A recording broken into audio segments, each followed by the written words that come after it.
Salam aleykum əziz dostlar, hər birinizi salamlayıram. Hər bir kəs siyasət kəlməsini tez-tez eşidir. Özünün siyasi hüquqları, cəmiyyətdəki siyasi proseslər, siyasətlə bağlı verilişlər və s. Siyasət nədir? Siyasi savadlanma nə üçün zəruridir? Siyasətin iştirakçıları kimlərdir? Kim siyasətdə iştirak edir? Siyasətdə ictimai bölgü necədir? Dövlət idarəçiliyində ictimai bölgü necədir? Vətəndaşın hüququ nədir? Öhdəlikləri nədir? Siyasətin tarixi bizə nə deyir?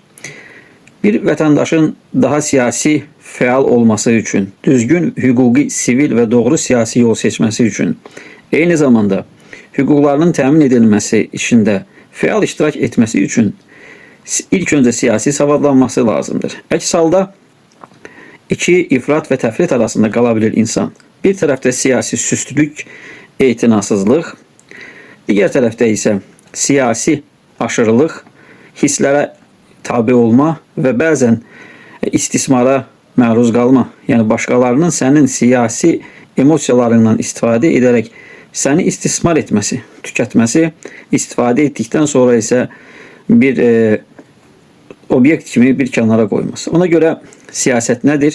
Bu haqda biz silsilə söhbətlər başlatmaq qərarına gəldik. Və bununla ilgili olaraq AXTV-də bir verilişlər silsiləsi çəkmək qərarına gəldik. Siyasət idarə etmə sənətidir. Siyasət idarə etmə sənətidir.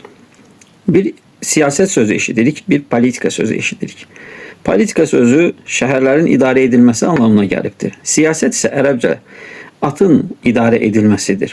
Yəni emosiyaların ağılla idarə edilməsinə sanki deyilir. Yəni ictimai proseslər bəzən təbatümlü olur. İctimai proses atın qaçmasının hərəkətini xatırladır. Ağıllı bir siyasət bu proseslərin düzgün bir şəkildə idarə edilməsi və hədəfə doğru düzgün çatılması deməkdir.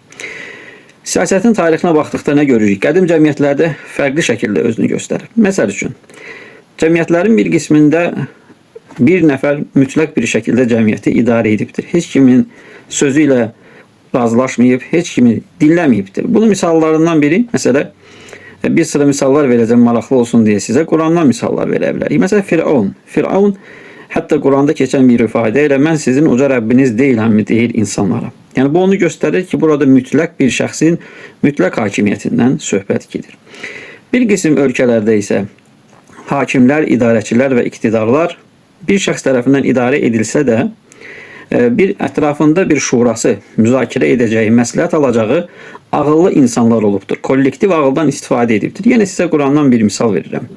Süleyman əleyhissalam Səbah məlikəsinə, Səbah kraliçasına məktub yazdığı zaman onun gördüyü ilk iş ətrafındakı insanlarla məsləhətləşmək olubdur.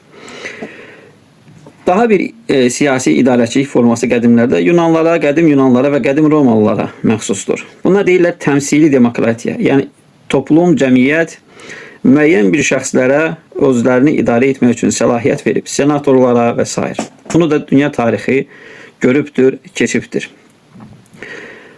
Amma tarixin gedişatında siyasətlə bağlı kəskin dəyişikliklər, idarə formalarının dəyişməsi 17-ci əsrdən başlayır. 1640-cı ildə İngiltərədə burjua inqilabları başlayır. Bu burjua inqilabların əsas məqsədi kralların mütləq heç kimə və heç bir qanuna tabi olmadan həyata keçirdikləri hakimiyyətləri sona yetirib kralları belə qanuna tabi etmək idi. Yəni bunun başlanğıcı bundan ibarət idi. Ondan sonra 1789-cu ildə Fransada məşhur inqilab olur, Bastiliya alınır. Daha sonra 1848-ci illərdə Avropada burjua inqilabları olur. Daha sonra Rusiyada 1905-7-ci il inqilabları olur və 1917-ci il burjua inqilabı olur. Və eyni zamanda biz eyni inqilabi hərəkatları, məsələ Səttərxan hərəkatının timsalında İranda da görürük. Deməli, konstitusiya, kralların, monarxların və idarə edənlərin qanunlara tabi edilməsi hərəkatıdır bu.